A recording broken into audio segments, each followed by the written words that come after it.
नमस्कार दोस्तों। जैसा कि मैंने आपसे कहा था कि प्राचीन पटना के बारे में कुछ जानकारियाँ दूँगा। तो शुरू करने से पहले सभी मित्रों से विनम्र अनुरोध है कि आप मेरे इस चैनल को लाइक, सब्सक्राइब करें, कमेंट करें और अपने सभी जानने वालों में शेयर ज़रूर करें। तो आइए दोस्तों शुरू करते हैं। दोस्तों हम शुरू करते हैं महान सम्राट चंद्रगुप्त मौर्य से। चंद्रगुप्त मौर्य एक ऐसा नाम जो भारत के पहले महान सम्राट के रूप में जाना जाता है। गुरु चाणक्य के मार्गदर्शन में उन्होंने नंद वंश को पराजित किया और 322 ईसा पूर्व में मौर्य साम्राज्य की स्थापना की, जिसकी राजधानी थी पाटलिपुत्र, जो आज पटना के नाम से जाना जाता है। राज्य की व्यवस्था संगठित थी, प्रशासन सुदृढ़ था और लक्ष्य एक समृद्ध भारत का था। सिकंदर के सेनापति सेल्यूकस को हराकर उन्होंने पश्चिमी सीमाओं को भी अपने अधीन कर लिया। बाद में सम्राट चंद्रगुप्त मौर्य ने जैन धर्म अपना लिया और अपना अंतिम समय शेष जीवन श्रवणबेलगोला में तपस्या करते हुए बिताया। चंद्रगुप्त के पुत्र बिंदुसार ने सत्ता संभाली। वो एक कुशल शासक थे, जिनके शासनकाल में मौर्य साम्राज्य दक्षिण भारत तक फैल गया। ग्रीक इतिहासकार उन्हें शत्रुहंता कहते थे। उनके दरबार में विदेशी राजदूतों का आना जाना था। सत्ता स्थिर थी, लेकिन इतिहास उस क्षण की प्रतीक्षा कर रहा था जब एक चक्रवर्ती सम्राट इतिहास में प्रवेश करेगा।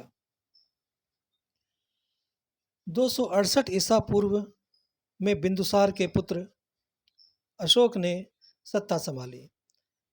प्रारंभ में वह एक सामान्य राजाओं की तरह ही थे, युद्ध प्रिय, साम्राज्य विस्तार की लालसा से भरे हुए थे। लेकिन फिर आया वो मोड़ जिसे इतिहास कलिंग युद्ध के नाम से जानता है।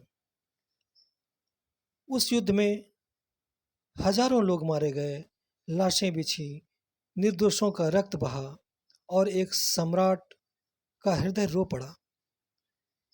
कलिंग की धरती पर खड़े होकर अशोक ने कहा, अब नहीं, अब मैं केवल जीतूंगा, लेकिन तलवार से नहीं, धम्म से। सम्राट अशोक ने बौद्ध धर्म अपना लिया और बौद्ध धर्म के धम्म का प्रचारक बन गए। उनकी नीति अब थी अहिंसा, समानता और प्रजा का कल्याण।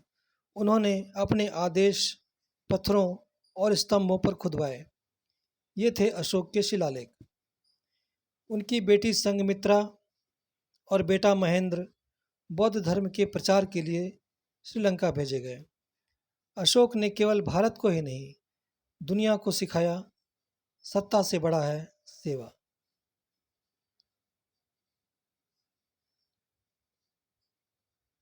आज जब आप भारत के राष्ट्रीय प्रतीक को देखते हैं, वो 4 शेरों वाला स्तंभ, तो जान लीजिए वो अशोक की ही विरासत है।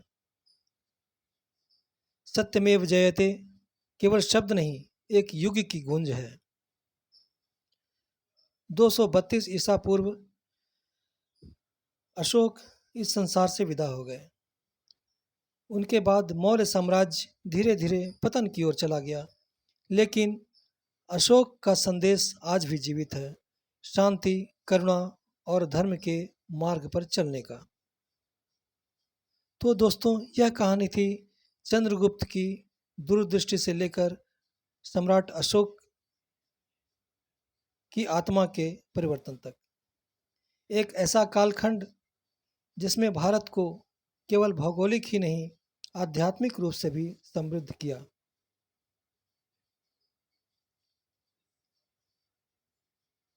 तो यह थी दोस्तों भारत के उस समृद्धि से भरी हुई इतिहास की कहानी। और आगे ही ऐसे रोचक तथ्य आप लोगों के सामने पेश करता रहूँगा। बहुत बहुत धन्यवाद।